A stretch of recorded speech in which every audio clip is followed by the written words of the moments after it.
You've been spot on. All right, folks, let's get going here. All right, I'd like to call to order the July 20th meeting of the Northfield Township Planning Commission at 7:04. If you could please join in the pledge.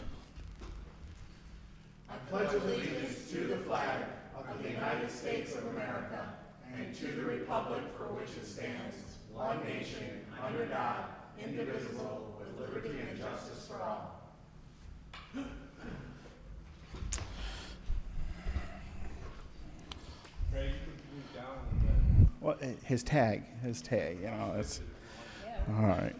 Here, so I'll do the roll. Mr. Dignan, present. Mr. Kuzno? Here.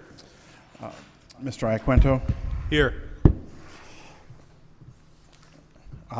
Ms. Chalkley is absent with notice. Ms. Roman's absent with notice. And Ms. Chick? Here. We have a quorum. Next is adopt the agenda. I'd like to make a motion to adopt the agenda as presented. So moved. There's a motion by Dignan, supported by Chick. All those in favor? Aye. Opposed? Motion carries. Call to the public. Anyone from the public that would like to address the board? Seeing no one, we will move on. There is no clarification from commissioners tonight, and I do not have any correspondence. Does anyone else have any correspondence? I have some things under the staff report. Okay, we'll get there. No public hearings tonight. And next is Board of Trustees report. Ms. Chick. Okay. The Board of Trustees met on July 12th. The board approved a tax abatement agreement with Arvin Sango. Also discussed financing options for the Van Curler property, also the soil analysis for Van Curler property, and the public participation proposal by McKenna Associates. The board also approved an ordinance amending the zoning ordinance to add a new Whitmore Lake Overlay District and Horseshoe Lake District, and the setback was maintained at 20 feet. Also approved the ordinance to amend the Zoning Board of Appeals to grant variances, and that's it. Thank you very much. Did you say that you approved the setback at 20 feet, not at 25? So When it was written, the original, where it was initially, not the change. so the amendment that went through at the planning commission Did failed. not pass that. You guys, as a board, did not accept that. That's what I want to clarify. Thank you. I appreciate that. Okay. Okay. Next, with Ms. Chalkley's absence, there is no ZBA report. I'm sorry, did anyone else have any questions for Ms. Chick on the Board of Trustees report? None? Okay. Next, you know what? Let me go to planning consultant, and then we'll come back to staff. Patrick? Yep. Just a couple of items. Living Water Church, which had received site plan approval, they have a number of conditions of approval, and so they've been submitting revisions to the plan to address those conditions of approval. So we're working with the applicants and their architect and engineer to see that those conditions are met. So we're continuing to do that and making progress as well. Okay, excellent. Have we heard anything from the trucking company on North Territorial? That would be a Mary Bird question. Anything from the trucking company on Territorial? I sent the email over to Sally and I think for a Okay, the reason I asked that is it's been over 1 year now since they were at this board, and there were some things that were laid out, and they're operating out of that facility without going through these conditions. Are you referring to Nowatzki? No, No, Goya. go ahead. So we've been in contact with Goya repeatedly to come in. It's the commission's pleasure. I will certainly honor that. If you wish to have some kind of enforcement, some kind of code enforcement, I'll take direction from the planning commission, given that the planning commission is where they need to be to comply. I'll take the commission's pleasure as to how you'd like me to proceed. We as staff have been in contact with them, and they've just been dragging their feet. Mr. Iaquinto. Wouldn't that just go to the enforcement officer and because I don't believe it's up to the PC to keep track of the timeframes of those. No, it wouldn't go automatically to the code enforcement officer because he's not in violation of any particular code. He's just in violation of the fact that he doesn't have final site plan approval. So what would normally happen in this situation with what should happen? In my experience, this is typically where the planning commission would say, you know, we are making a request / demand that Goya come in front of us at the next meeting, whether or not they have a site plan or not, and that you have a conversation with them to that effect. Because ultimately, while they're in violation of codes, they're not in violation of code enforcement from the standpoint of blight or from the standpoint of typically what we look at when we do code enforcement. They're in violation of the fact that they don't have final site plan approval. And so what has happened in previous communities and has been effective is the planning commission says, get them in here, whether they have a site plan or not, we want to talk with them. And so you would need a motion to direct staff to send them a letter of that notification, correct? We can certainly do that, yes. So That would- can they, I'm sorry, can they just continue operating without sign approval indefinitely? What are the consequences? If they cannot continue to operate with site plan approval indefinitely, and at some point, what I would do is, if it was me, and I guess my recommendation would be to have the planning commission make a motion to say, you guys need to get in here ASAP, whether you have an application in front of us or not. We want to talk with you at the next meeting. And if you don't get response, then we can take it to the Board of Trustees, and they can determine legal action at that point. Well, Because that would be a larger enforcement process. I would like to see them before this board on the 17th of August. Very well. I think that. Do you need a motion to have us do that? Right. I suggest a motion to Okay. give it teeth. You know, they need to let us know what's going on. 'Cause they're What's the not- name of the company, Kenny? Goya? I make a motion to have Goya and Company sent a letter to notify them that they are in breach of their site plan review process and request them at our next meeting. Well, at the, specifically the August, Which, what day is it? The 17th, is it? Yes. so the August 17th meeting. I have a motion for staff to notify Goya that their presence is requested at the August 17th Planning Commission meeting, at which time we will address the status of site plan. Support by Chick. Is there any discussion on the motion? Yes. Mr. Kuzno. Were they granted a C of O in the process that they got to where they're at right now? Is it a temporary? Is it any conditions on their C of O? Mary, I just don't recall. No, there is a conditional use that was approved. But certificate of occupancy? So conditional use was part of what they were in here for. Did they have to do modifications to the building that they're in to operate? They were, They do have questions on the buildings and the sewer, that's what's taking the key right now. Can staff get with the zoning administrator and see where that stands well, with the C of O? we'll have a full analysis done by August 7th. We'll have a full analysis done prior to the meeting.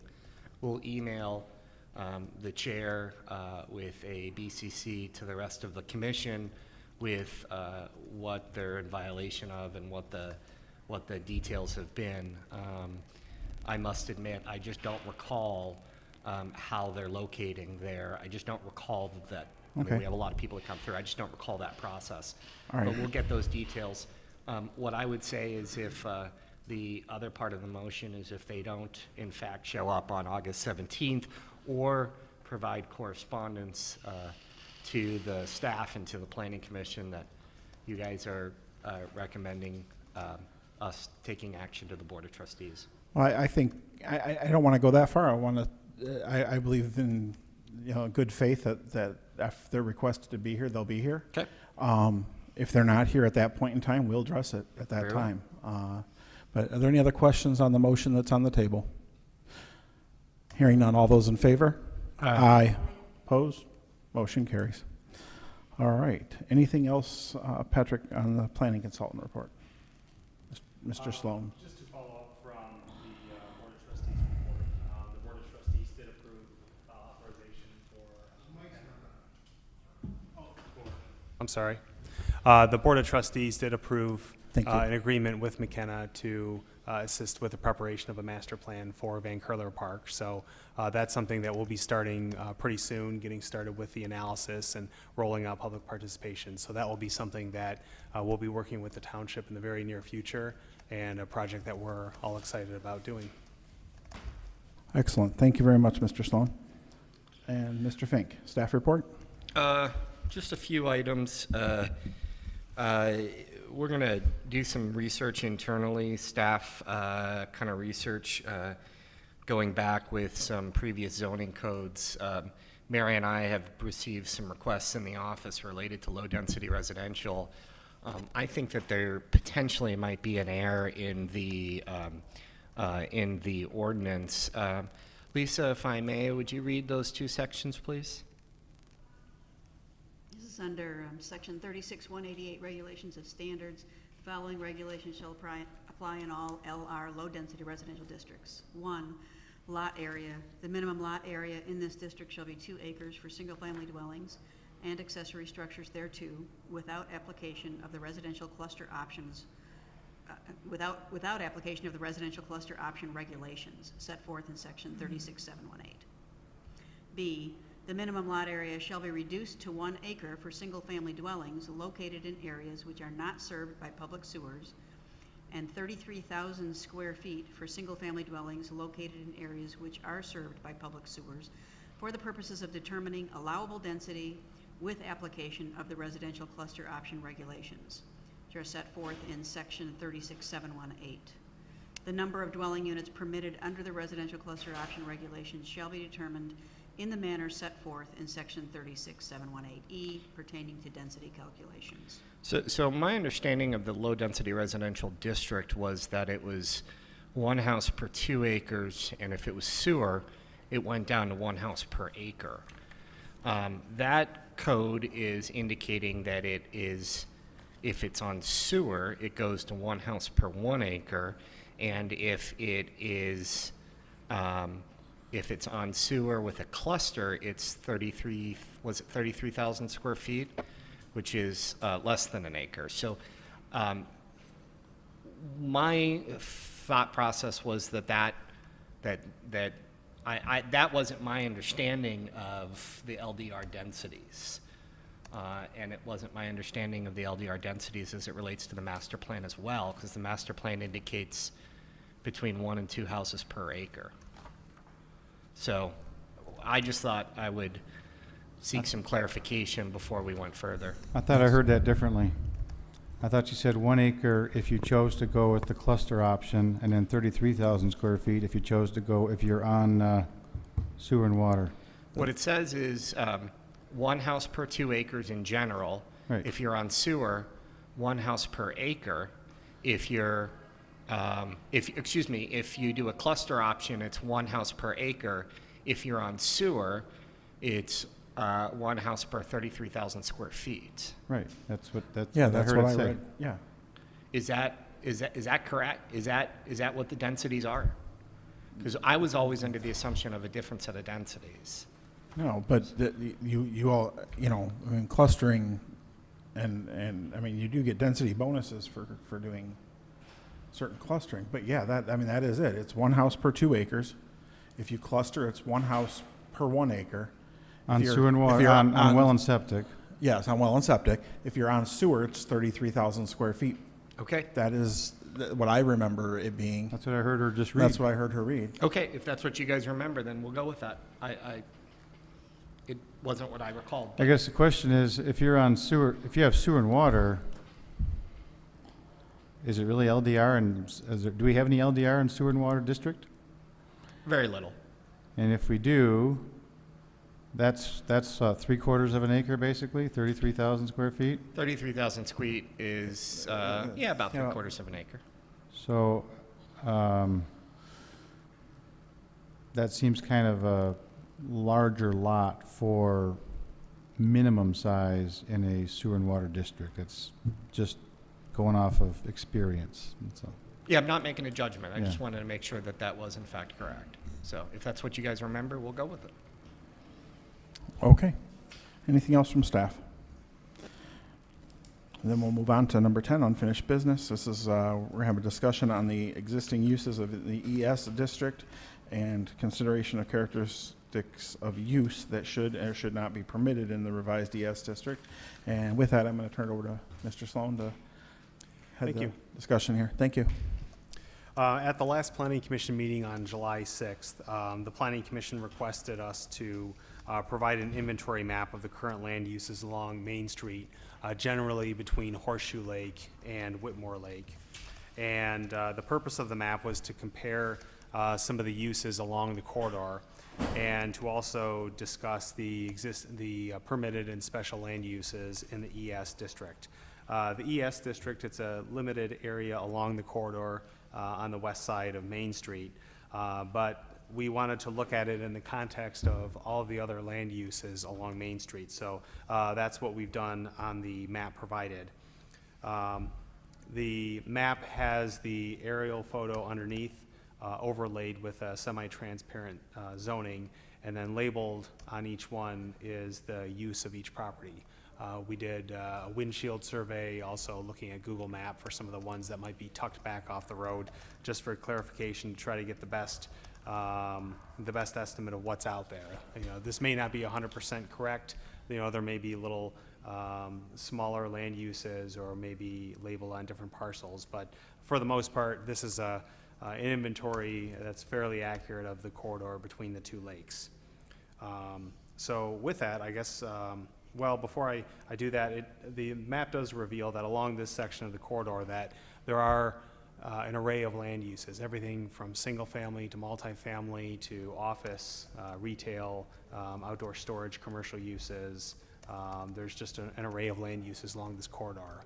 It's a fairly mixed use corridor, a lot of different types of uses, a lot of transition from one use to the other. So it is fairly active, and there is a lot of redevelopment along the corridor. So with that, I'll turn it back over to the Planning Commission for any questions or comments. Thank you, Mr. Sloan. Planning Commissioners, any comments? I mean, as I look at you know, we have such a hodgepodge of businesses that have accumulated there naturally through whether it be economic conditions, you know, building and lot availability, land availability. You know, it's hard to say. You know, the redevelopment that has happened here recently has been really nice to see. I mean, O'Donnell Electric has done a tremendous job. The folks over there at All Star Alarm have done a tremendous job with, you know, having clean, nice-looking properties. I mean, the Regency, when they redid their property, did a very nice job there. Stop and Store cleaned up that property tremendously. But we do have a large variety of different uses, and when we look along this corridor, you know, I know we've been made aware of one company in this corridor that wants to remain in this corridor and go to a different place, but they can't because of allowed uses in the zoning that's there. So they can't move from one location to another due to that. You know, outside storage is a concern. And the question is, you know, we allow outside storage at the Stop and Store. It's limited, and while the owner currently pushes the limits of what was allowed through the conditions that he was given, he was permitted to have outside storage in the northern rear part of his property. You know, I think outside storage can be done in a way that is attractive. The question becomes enforcement on that. And Mr. Fink and I kind of discussed enforcement on that in general. And, you don't want to become a policing township where you're constantly beating the businesses up about things. You want them to naturally want to comply with that. So how do we get to the point where they're going to take and, buy in and make the investment? And that was part of my vision when I asked that first we understand this, and then we invite all these folks with all these businesses here to have a candid discussion about the area and how we can improve the area and what kind of uses are appropriate for the area. I know we still have to work out how that discussion happens back and forth, but that's kind of what brought us here. Mr. Iaquinto. And I'm always interested in having community involvement and participation, but when we've done the other overlays, we have not asked for those individuals from those segment areas to come in front of the PC and have a discussion. So why, at this point, would we do so? I think this is a dramatically different area. This is an area that probably has the most diverse types of uses in the township that are, to be quite honest, not compliant with what the current zoning and vision is of that area. So, I think we have to understand that there's a business district, right? And there's a downtown district, and there's and those have different, in my mind, those have different characteristics and different benchmarks for what you're looking to accomplish. I'm all in favor of doing an overlay for this whole area, right? Where we look at, and again, the Stop and Store as an example. His outdoor store, those places exist with outdoor storage. All of his competitors do, so why would he not be allowed? Well, no, he to was have given conditions on that he was allowed to carry a certain number of. I understand. Because of his acreage limits. We were specific in an area, but in that one segment area. But what's the harm in allowing, and again, changing that so that we can allow him to thrive and be a competitive business? And the same thing with the rest of these companies here. If they need outdoor storage, again, as one business that was located in one of those areas at one time, outdoor storage is extremely helpful to a lot of entities to be able to compete today in the business world. If you look at right now, Michigan Energy Services has outdoor storage as well, and they're doing it tastefully. Overhead Door technically has outdoor storage because their trucks are there overnight. Have you looked at their property? It looks good. No, it doesn't. I misspoke. I'm talking about All-Star Alarm. All-Star Alarm did their trucks, are there overnight, and their property looks good. But you have to have ownership. The thing is, these guys have to have buy-in because they're going to have to make the investment. They're going to have to make the change. I think the vision that we'd like to have is a more attractive, more curb appeal properties where I don't have a problem with Main Street Stop and Store and what they're doing, but they were told they could have a couple U-Hauls up front, and that's it for up front. I don't, rundown trailers and pop-up campers and all that was not part of what the look would be to be appealing. We gave, he said, I need to use that area, but I need to use it to market my U-Haul business. And we said, you know what, that's reasonable. We're willing to do that because that provides a service to the residents because they can see that and say, oh, you do U-Haul. Seeing a 20-year-old pop-up trailer sitting there, it doesn't do anybody in the community a service seeing that there. It detracts from the business and how it looks, but we can't go around constantly hitting every business about these kinds of things. There has to be some ownership on their part, and I think from us extending a willingness to say, how can your business be compatible in this area, and let's try to work to that rather than saying, if you ever want to expand, we're going to hit you because you don't comply. I mean, because that's essentially what the problem is. If you're a non-complying or a legal non-conforming business and you decide you want to expand, well, you got to come in compliance. So, yes, Ms. Chick. I guess I'm having a little trouble kind of grasping what the purpose of this discussion is for this area.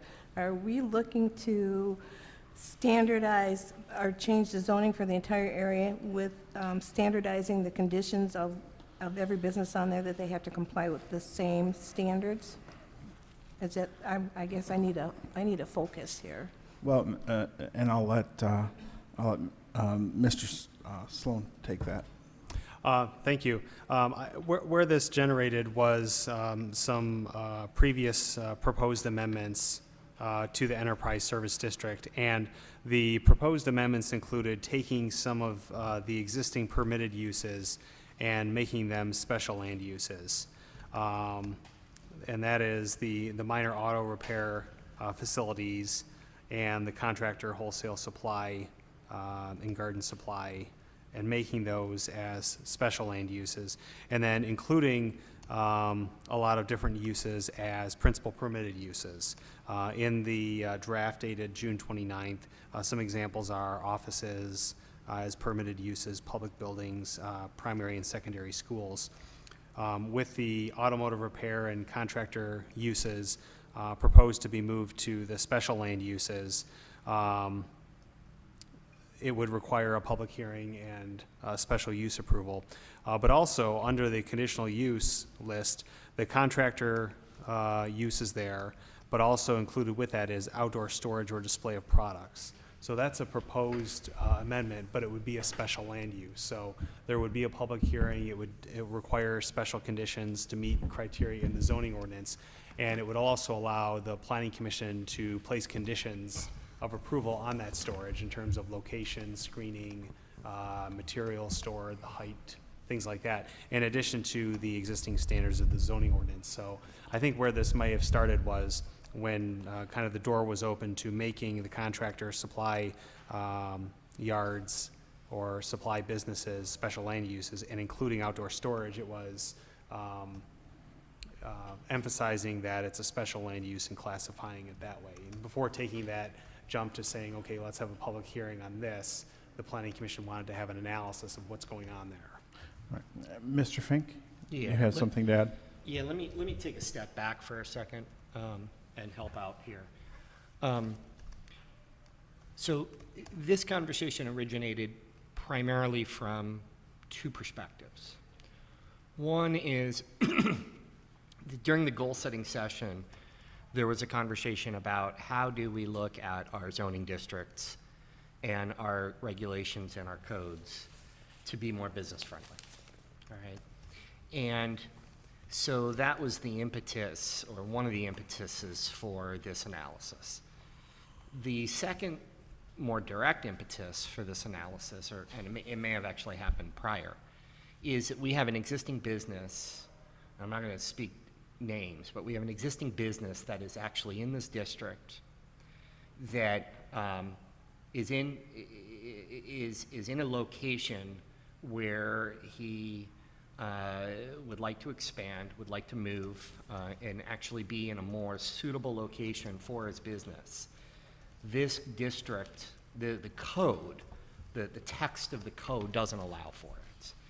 And I would argue that the business that he's proposing is potentially less impactful than many of the businesses already on the stretch. So what I'm saying by that is we potentially have something that could improve the corridor, but the code doesn't allow for it. So when we brought this conversation to you, when Sally was originally here, the conversation was, let's look at the Enterprise Service District, because the Enterprise Service District, in fact, is where a significant portion of some of our homegrown businesses are. And more importantly, what is it that the regulations say, do, and require that either help or hinder a business to come forward in this district? So one, I think you've got, and Patrick's done a great job of presenting the various kind of real mix of stuff in this general area. But I think one, you have an issue of what's the use focus, all right? Some of the text of the zoning district of ES does not provide a lot of flexibility in terms of uses. It doesn't even give us the language similar uses or other similar uses. So that's one barrier. Another barrier is some of the uses are conditional uses. And again, we want to talk and bring your attention to the fact that conditional uses are an expensive process. They require a pretty extensive procedure to go through at the Planning Commission. Even site plan is a pretty expensive process, to be frank. A lot of the businesses in this area are rental businesses. They're somebody renting a 1,000 or 2,000 square foot little industrial space in some of these AV stamped concrete and supply buildings and and around George's Auto and things of that nature. And then lastly, from a regulation standpoint, outdoor storage isn't permitted anywhere in the ES district. But if you drive up and down Main Street, we all will freely admit that there's plenty of outdoor storage going on Main Street. And I'm not one to, create a policy to just try to go and shut down every local business we have in town, hence why it's kind of back in front of the Planning Commission for really a review, a full review of the Enterprise Service District. Do we want to go less regulations, a little bit more flexibility, or are we comfortable with where it's at? That's why it's in front of you today. Mr. Iaquinto. I am in favor of reducing some of the stringent requirements we have so that outdoor storage is legal. And do we accomplish that through an overlay, or how do we accomplish that? Well, that would be a Patrick question, and I'm only jumping in because Patrick's new, and so, a lot of this happened previously and sort of how this came about. But that would be a question you direct to your planning consultant, is what's the best implementation approach? So I'm just voicing my opinion that I would like to look at easing the stringent requirements, and that we, allow some of the existing uses that are going on there and simplify it and clean it up through that process. So that's my statement. Right. Ms. Chick? I agree. I think Go ahead. if we can clean it up through that process, that's great. I think if we need to make changes to the text, then we should do that. I would actually like to hear Patrick's suggestions on how to, the language anyway, how to allow that to happen. So, yeah, we certainly want our businesses to flourish down there. We want to attract more businesses. We want it to be attractive. So, whatever we do to accomplish that, I think is a good thing for that area. Mr. Kuzno? That's the trick, right? You want to ease up the restrictions, but you want to allow more stuff in there, but you want it to be attractive. I think that's the. I think you have to go back a step even further. I think, in reality, I think we need to find out what the vision is for the hamlet. Okay, are we going to be a podunk little town outside of Ann Arbor that has a mixture of businesses and services, or are you going to try to get some sort of image that you're trying, like the park thing is a great idea. Now you're trying to mix a beautiful park with the lake and then have the entry point be some total mixture of things going on there. What do we want? What's the real vision? And I think what it needs to come to is it's got to be more grandiose. And I know we're trying to serve certain individuals here and kind of like, okay, you can do this and you can do that and let's make it work for you. But I'm not sure that's really serving the community the way it needs to be served. Yeah, I kind of agree, Ms. Chick. because I think what's happened is, the way it is laid out now is kind of a hodgepodge anyway. Everything is kind of okay to do, and so now we have what we have. If we have the ability to allow the businesses to come in and make them look attractive, like these businesses that are doing storage in the front on Main Street, that's fine. You want to have storage, fine, but put it behind the building. I mean, there has to be some kind of compromise somewhere, because you are right, that is the entryway into our downtown area, and once people see that first, that's not good for the downtown area either. Thank you, Ms. Chick. Mr. Sloan. Yeah, a couple items that, just to kind of follow up on. I would suggest, rather than thinking about like an overlay for the corridor, to just try to narrow the focus toward the ES district. I think it's good to see along the corridor just the diversity and the mix of land uses there.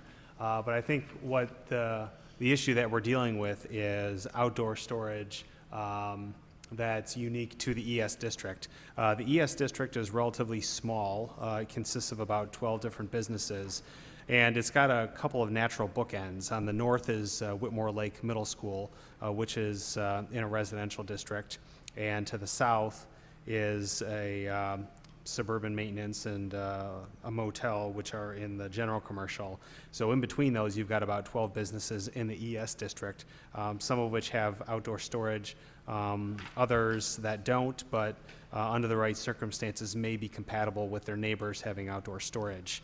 I think the next step would be to review the existing amendment, which has outdoor storage as a conditional land use, and cites 2 sections of the zoning ordinance that pertain to outdoor storage. I would suggest bringing that up at a future meeting to look at those standards, those outdoor storage standards, and see if they are appropriate for the ES district. If not, we can include in the proposed amendment for the ES district specific standards that apply only to the ES district for outdoor storage. I think because the ES district is very small, it's very limited, we're talking about a stretch of about 12 businesses. It would be pretty straightforward to craft something that you could tailor just for that area, and then have a better chance of attaining the results that you're looking for. So I have one issue with that, and that is enforcement. We can do everything we want to do. We can make all kinds of policies, but they're pointless if there's no enforcement. And that's a challenging thing to do in a small community. That's a very challenging thing to do. It may not be as challenging to deal with enforcement in Ann Arbor. Sure it is, you have a large number, but a small community, you start sending around an enforcement officer to keep knocking on the same doors because things aren't going wrong, and it becomes an issue in a small community. So And, how do we do it in a way that, it has to encourage compliance? Well, a lot of the time it's the administrative procedure, from having the inspections and keeping up to date on the enforcement letters or phone calls or whatever, all the way to the very end of having a plan of action that if you have to go to court over a civil infraction or to revoke somebody's permit and enforce it, to have that legal process laid out so that if you have to follow that process, you know the procedure going in. I think that would be an internal process, an administrative process for taking care of those. In the case of the ES district, because it happens to be across the street from Township Hall, I think it's relatively simple to monitor. It's just a matter of having the enforcement process laid out from beginning to end so that the township can predict what the process will be, and that the property owners, if they're found in violation, that can be laid out to them, and that it's not just going to be letter after letter, that there is an end line in terms of whether it's revoking their permit or going to court over a civil infraction and levying fines, depending on how the community prefers to handle it. Communities can handle it different ways, whether they do fines, revoking permits, to try to get compliance. The goal really is to get the property owners to comply, to voluntarily comply, to meet the requirements of their site plan and their conditions of approval. And there are enforcement standards in the zoning ordinance. It's just a matter of the administrative and formal procedures that the township chooses to take. And I would defer also to the township attorney in terms of, what his suggestions might be in terms of, best outcomes for the township.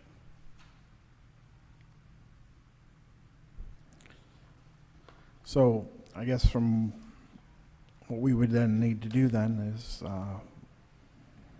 your recommendation is to narrow our focus to the ES district for right now. Look at the text amendments that were proposed based on outside storage. Once we review those, give it consideration as to whether those are permitted or conditional use options for outside storage. Is that correct? Correct. I would suggest considering under conditional use. Okay. When do you believe you would be prepared to bring that forward? Is that something that we would be able to review on the 17th? Absolutely. Yeah, I would suggest as early as the 3rd, but I know we have a heavy agenda for the 3rd, but certainly by the 17th, we can bring forward the existing outdoor storage regulations, do a brief analysis, and then perhaps suggest some additional regulations that are unique just to the ES district. Okay, I will leave that to the will of the board, whether they want to bring it forth on the 3rd or whether they want to leave the 3rd to be what it is. Mr. Iaquinto. When you state under conditional use, what are you referring to? So you're saying like outdoor storage would be a conditional use in those areas? Correct, in the ES district. So how does it address existing conditional use or existing outdoor storages? Well, Because I don't want to recomplicate things for those individuals. Does that just mean going forward it would be, or how do you then therefore address that existingly? If they expand their use, they'd have to come before us for Okay. conditional uses, that's my understanding. Is that correct? yeah. And any that's all I wanted to clarify. If they That's what expand their. That's how I would tip, but the general public wouldn't understand it that way, so that's why I'm asking for clarity. Then you, I mean, I think then, there's other mechanisms too. I mean, and whether they've succeeded or failed in the past is what it is. But I mean, there can be, I mean, the DDA had beautification grants. The township, if the board had the will, could have incentives to encourage those businesses to improve the facade and the outside appearance of their properties, and really target that to that's how you, in my mind, you deal with existing uses that are grandfathered in.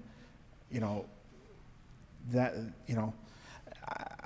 mean, I wish there was a mechanism that says if you're expanding and you're improving and you're coming into compliance, we could waive some stuff. I mean, just something to get these folks so that you have to make them want to comply. If you make them want to comply and there's an incentive for them to comply, you have a much better end result than saying, well, we've now got all these new restrictions on you and this is what you have to do. I don't like that. I like less government, not more government when it comes to that kind of stuff. So,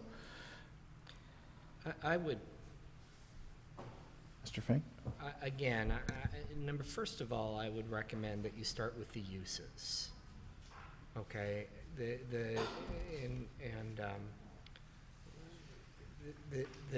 uses are the issue in the enterprise service district.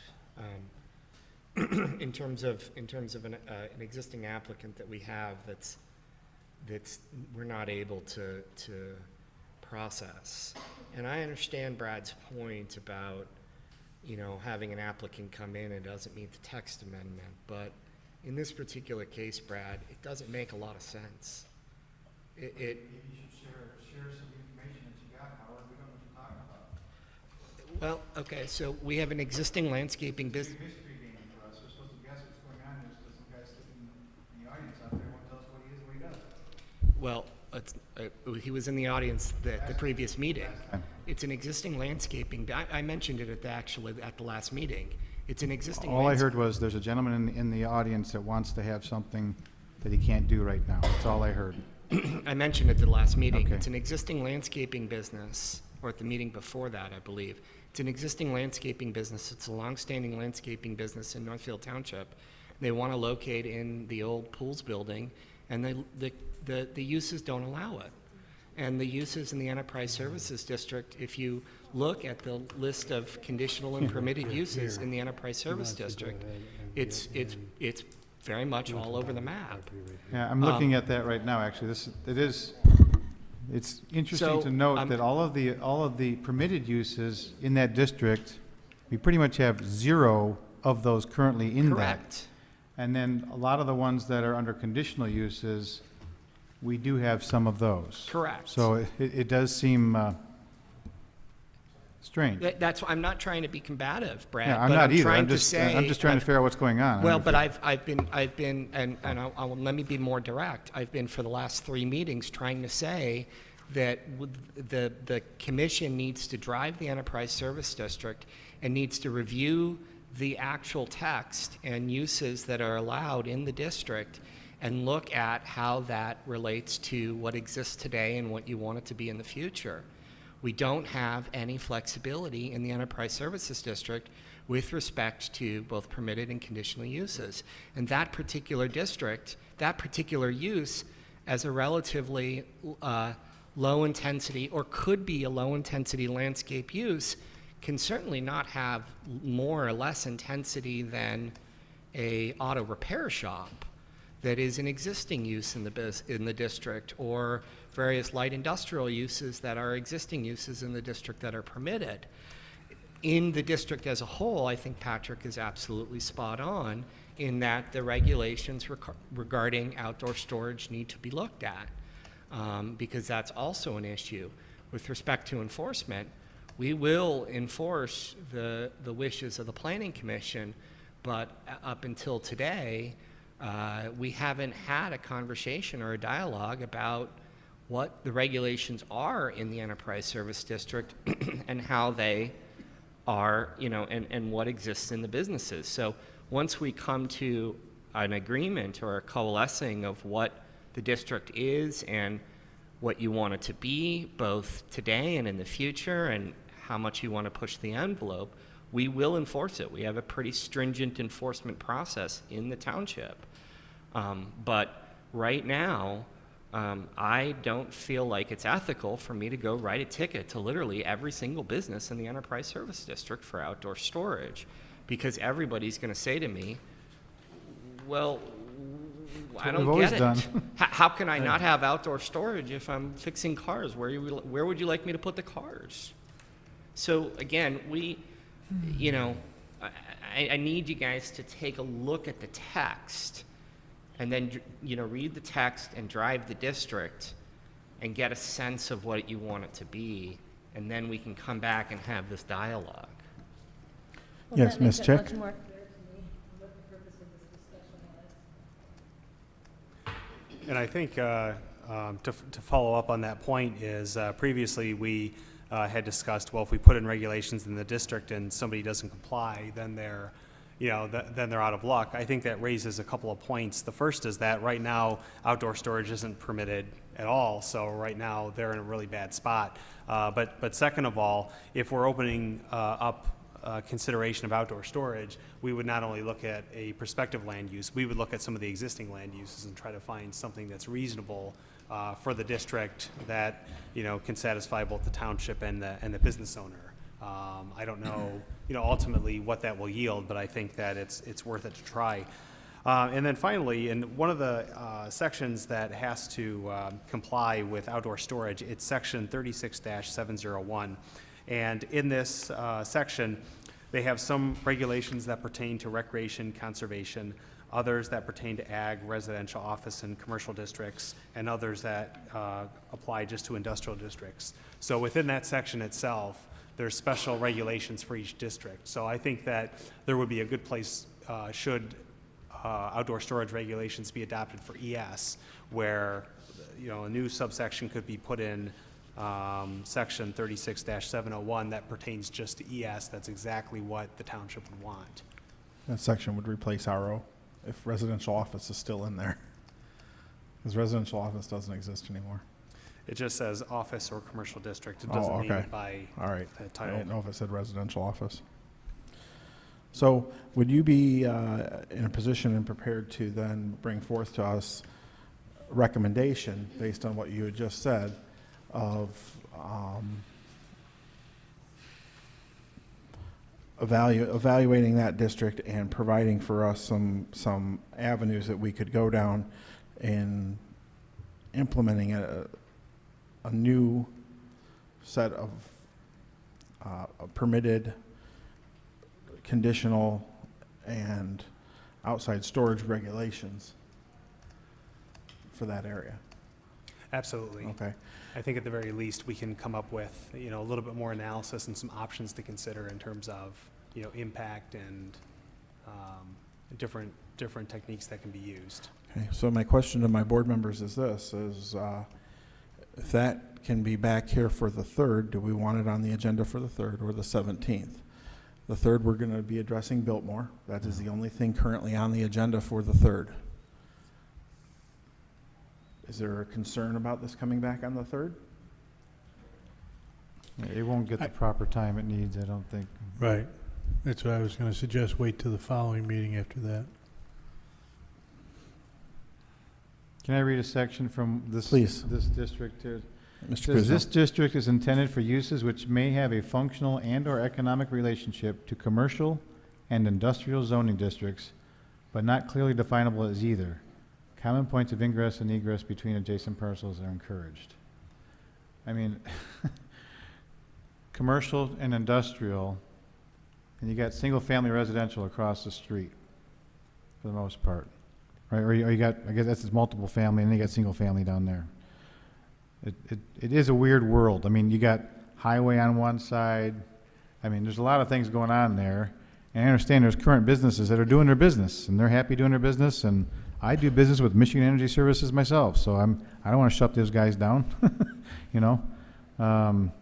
So it's definitely an interesting puzzle piece to play with here. Let's put it that way. I agree. So we'll put it on the agenda for the 17th then?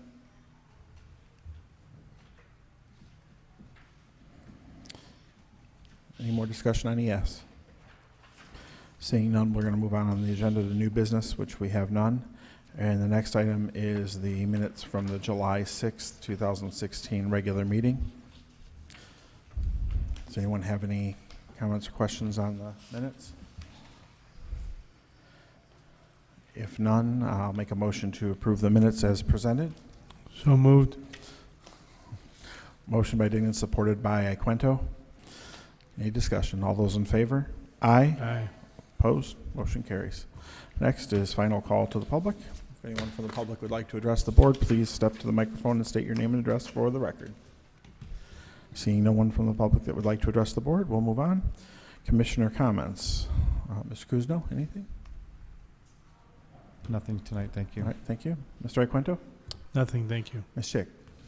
I just want to say my confusion on the unfinished business tonight probably came from the fact that all we got was a map and a letter, and I think I was looking for something to read so that I knew what we were looking at, so. We'll try to work a little bit clearer on that in the future. Make sure that, that we were in the middle of a transition that did hand off from one planner to another. I know that, we'll work on that for the future for sure. I don't have any comments at this time. The next regular board meeting will be, our next regular Township Planning Commission meeting will be August 3rd, 2016. Yes? Can I recant? I'm sorry? I'd Yeah, like to make sure. Sure. Don't Mr. we have an Guzzo? election, isn't there a poll coming up on August 2nd before our next meeting? Yes, there is. So, August 2nd. please get out and vote. Vote, vote, vote. Absolutely. It's your duty and your right as an American citizen to vote. Thank you, Mr. Kuzno. Absolutely, I concur. So that'll be the day before our meeting. So, all right. Like as I said, our next meeting will be on August 3rd. At that time, we do have an applicant that will be coming before us that's built more properties. They've been here before. They'll be presenting. We're going to have a public hearing that night as well. So if there's nothing else, Motion adjourned. there's a motion by Equino, supported by Chick, to adjourn. All those in favor? Aye. Opposed? Motion carries. Thank you. Have a good night, folks. At 7:58.